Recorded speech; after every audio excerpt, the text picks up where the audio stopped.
Vous voulez planter un arbre qui apporte de la couleur dans votre jardin. Un arbre à fleurs roses. La couleur de floraison préférée des particuliers. Mais lequel choisir? Je vais vous présenter 3 arbres qui sont d'excellents choix si vous avez un petit jardin. Parce qu'ils ont une belle allure, ils restent de petite taille, ils sont faciles d'entretien et surtout leur floraison rose est spectaculaire. Bonjour, je suis Maude, je suis paysagiste et aussi la créatrice du blog Aménager son jardin. J'aide les particuliers à aménager leur jardin par eux-mêmes. Si vous êtes nouveau ici, je vous offre un petit guide pour bien débuter l'aménagement de votre jardin. Vous trouverez le lien quelque part pour pouvoir le télécharger sur cette page. Et puis aussi, je vous invite à vous abonner à la chaîne pour ne rien louper des nouveaux sujets que je crée toutes les semaines pour vous aider à aménager votre jardin.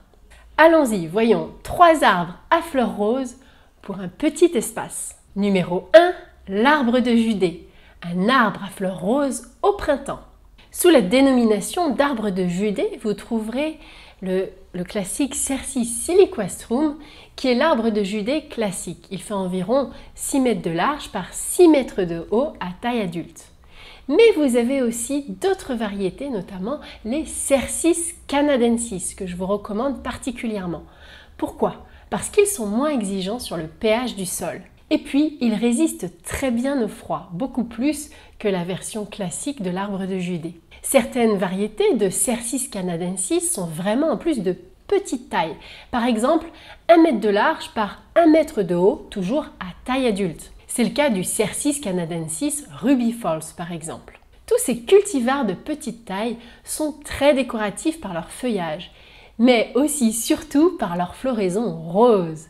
Vous trouverez des arbres de Judée pleureurs, d'autres à feuillage pourpre, d'autres à feuillage vert pomme. Ce qui est très joli sur cet arbre, c'est quand intervient sa floraison rose en mars-avril, elle se fait directement sur le bois, sans feuilles. Ce sont des petits arbres très florifères, je dirais même à floraison précoce. Regardez toutes ces petites fleurs en petits paquets serrés le long des troncs, c'est magnifique. Elles sont en plus mellifères. Et puis après les fleurs, il y a les fruits qui attirent les petits oiseaux dans le jardin. Les arbres de Judée ont de très jolies feuilles rondes en forme presque de cœur. En plus, donc c'est leur second intérêt, ils sont très colorés à l'automne. Ils apprécient un sol riche, pas trop lourd. Je vous conseille d'ailleurs de mélanger du terreau à votre terre, surtout si elle est un peu argileuse. Ces petits arbres résistent très bien en terrain calcaire. Il faudra par contre plutôt les abriter des vents froids, parce que sinon les branches se cassent. Ce sont des petits arbres rustiques, surtout le canadensis. Ils vont de moins 10 degrés à jusqu'à moins 30 degrés Celsius, suivant les variétés quand même. Au niveau de l'exposition, exposez-les plutôt soleil ou mi-ombre, suivant les variétés. En tout cas, ils donneront une ambiance romantique avec leur floraison rose et leur feuillage en forme de cœur. Avant de passer à l'arbre numéro 2, je serais vraiment très reconnaissante si vous pouviez mettre un petit pouce positif en dessous de la vidéo pour m'aider à faire connaître mon travail. Merci d'avance. Numéro 2, l'albizia, un arbre à fleurs roses en été. L'albizia est aussi appelé arbre à soie et en latin albizia Julibriscine ombrella pour la variété la plus connue. C'est un petit arbre fleuri vraiment très décoratif. Il fleurit l'été, une jolie floraison rose. Des fleurs en forme de petits plumeaux, comme des pompons, au cœur généralement blanc puis rose, plus ou moins foncé suivant les variétés. En fait, ce sont les étamines qui sont très longues dans les fleurs, qui sont nombreuses et qui créent ce côté si original de cette floraison. Donc en général, il fleurit à partir de mi-juin, mi-juillet et cela jusqu'en août-septembre. C'est un petit arbre vraiment élégant quand il est en fleurs. En plus, sa floraison est parfumée et mellifère. C'est vraiment un arbre parfait pour apporter de la vie dans le jardin. Il a un port étalé en parasol. D'ailleurs, voudriez-vous que je vous fasse un sujet sur les arbres en forme de parasol ? Si oui, si ça vous dit, si ça vous intéresse, dites simplement dans les commentaires « Oui Maude » en bas de cette page. En plus, l'albizia a un feuillage finement découpé. C'est absolument décoratif, comme d'ailleurs tous les acacias en général. Ça rappelle un peu le feuillage des fougères, c'est un feuillage vraiment très aérien. Il perd ses feuilles en hiver, c'est un petit arbre caduc. L'albizia a besoin de soleil, une situation abritée des vents aussi, et il est plutôt résistant à la sécheresse. Il lui faut par contre, et ça c'est très important, un sol léger, voire sableux. Donc attention, si vous avez un sol argileux, il faudra mettre beaucoup de sable mélangé à votre terre à la plantation pour espérer réussir les albizia dans votre jardin. Au niveau des dimensions, il fait à l'âge adulte toujours 5 mètres de haut par 6 mètres de large. Et sa résistance au gel est environ de moins 15 degrés Celsius, suivant les variétés. L'albizia julibriscine ombrella que je vous ai mentionné plus haut est le plus résistant au gel. Mais il existe aussi l'albizia julibriscine Summer Chocolate. Celui-ci est superbe. Il a un feuillage marron pourpre qui contraste magnifiquement avec les fleurs roses. Mais par contre, le petit souci, c'est qu'il est beaucoup moins résistant au gel, donc à privilégier dans les régions plus chaudes. En tout cas, l'albizia est vraiment un petit arbre coloré, original. Il a une allure assez exotique, je trouve. En plus, il fait des fruits, vous savez, en forme de gousse. Vous pouvez d'ailleurs semer les graines, vous aurez plein de petits albizia. Puis aussi, pour l'anecdote, c'est un petit arbre qui supporte très bien d'être planté en pot. Tiens, pendant que j'y pense, si vous aimez bien la couleur rose dans le jardin, j'ai fait un sujet sur un très bel arbuste à fleurs roses pour la haie. Je vous en dis pas plus, je vous laisse le découvrir, je vous mets le lien quelque part sur cette page. Numéro 3, le lilas des Indes, un arbre de petite taille et à la floraison rose vif ou rose pâle, au choix. Le lilas des Indes est aussi appelé lilas d'été. C'est un petit arbre qui fait des panicules de fleurs roses. Des fleurs qui sont frisées, je dirais, qui semblent même un peu froissées. C'est ce qui fait toute son originalité.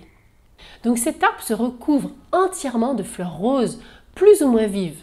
Ça peut être un rose ancien, un rose pâle, un rose vif, un rose indien, on appelle ça aussi, même de la couleur rose fuchsia, beaucoup plus forte. Ça peut être un rose violacé. Et puis il y a même des variétés blanches aussi.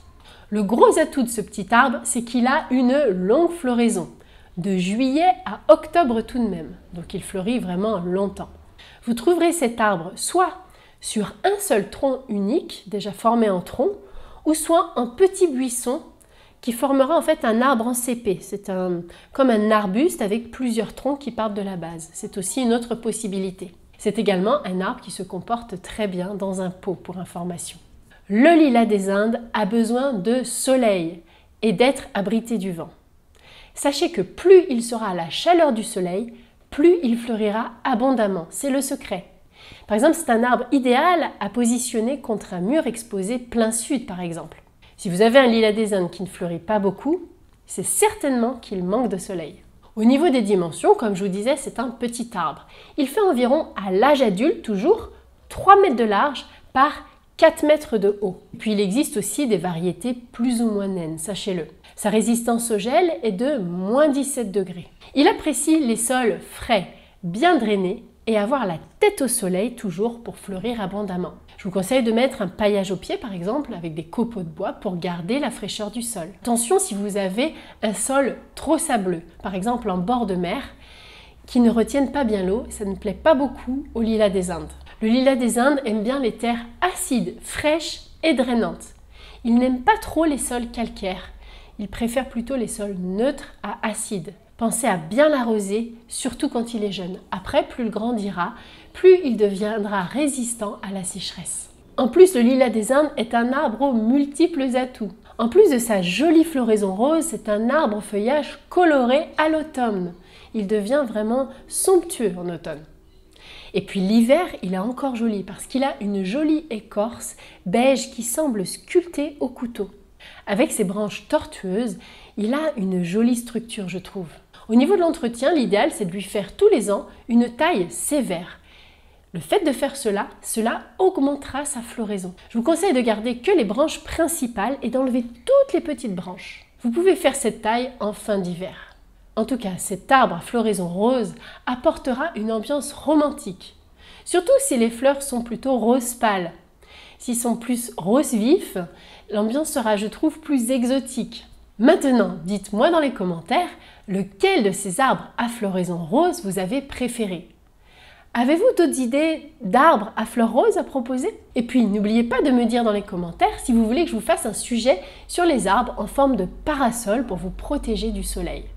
Si ça vous intéresse, écrivez simplement oui Maude dans les commentaires. À bientôt!